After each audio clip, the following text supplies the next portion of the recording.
Now tell me, please enlighten me. I mean, our history books only show black faces. Tell me, was it just blacks riding, or I heard it was other cultures that joined in from other cities and towns that came down in the madness? You may have a few, but most of the people that was looting, robbing, stealing were blacks from the inner city. There was a few white, but most of them was black because it was occurring. The riot was occurring in the city of Detroit. There was a lot of white people in the city at that time. They got caught up in that too. But I don't think they got caught up as much as a lot of the blacks did. Right. I mean, did you,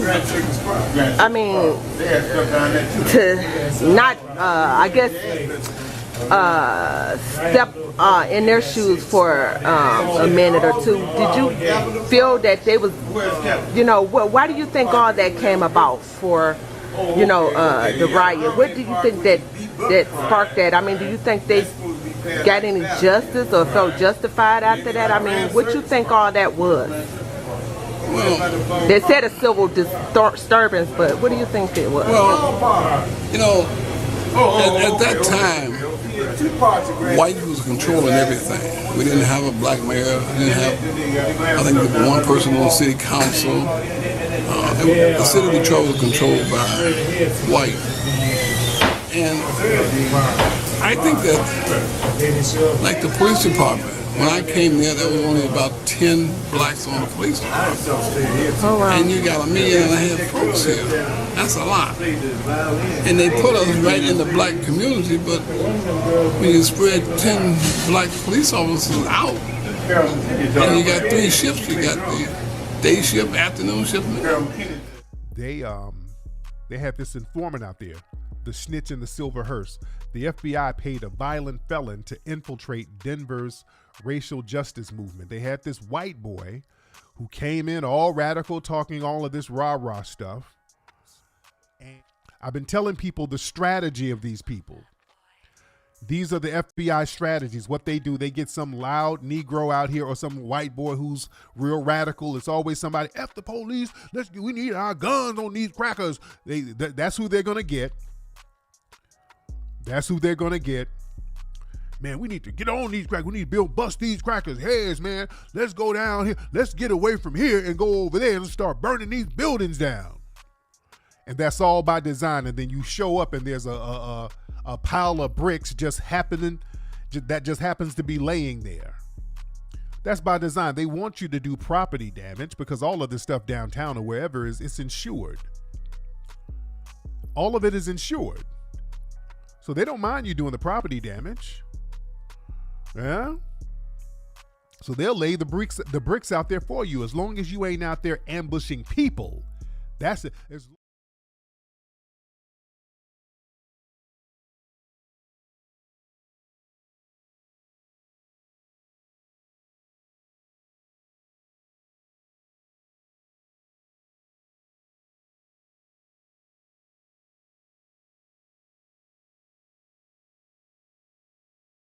Line of this guy out there in Denver or in Colorado who infiltrated the activists out there. And they did the same thing in Ferguson and St. Louis. That's why all of our good brothers were getting killed out there who were activists. They were killing a lot of our brothers. Our good brother Darren Seal. People like him. But this Quinn guy, the white boy who was working for the FBI. Yeah, where's this guy? Mickey Windecker. So this guy was entrapping a lot of people. He was setting a lot of black folks up, getting them to do a lot of rah-rah stuff, and he run out there and create an altercation, and then all the black folks get hemmed up. You see? So the FBI having infiltrators around, that didn't go anywhere. That's still around, ladies and gentlemen. That's still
At the request of Mayor Kavanaugh, we've made state police and National Guardsmen available to assist in dealing with what is a case of lawlessness and hoodlumism, and to protect the persons and property of people in the areas involved.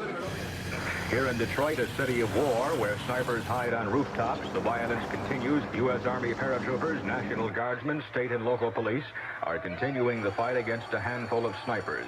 On the city's west side, a 150-block area is off limits to everybody. This is no man's land, an area of destruction and devastation.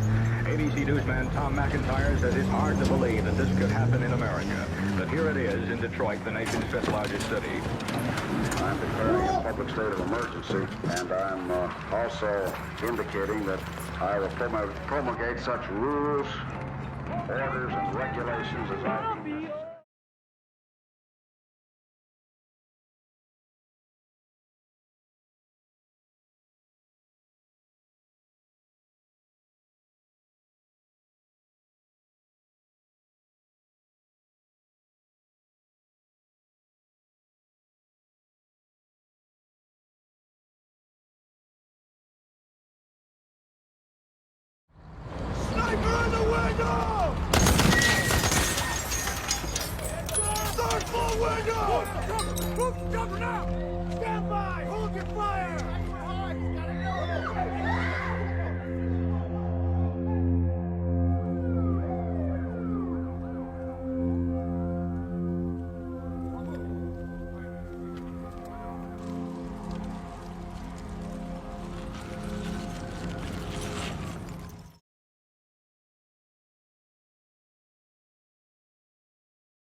DPD. I retired from DPD after 28 years in 1991. And what was your position there? I was the third deputy chief in the Detroit Police Department. Oh, really? Yeah. Wow. So you can tell me about what the 67th riot. Oh yes, I can tell you a lot about that. Please take me back.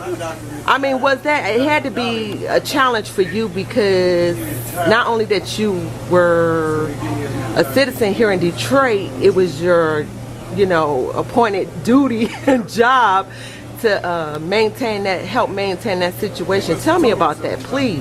Well, I had worked that night, the night the riot started, and I was off the next couple of days, that's Sunday and Monday.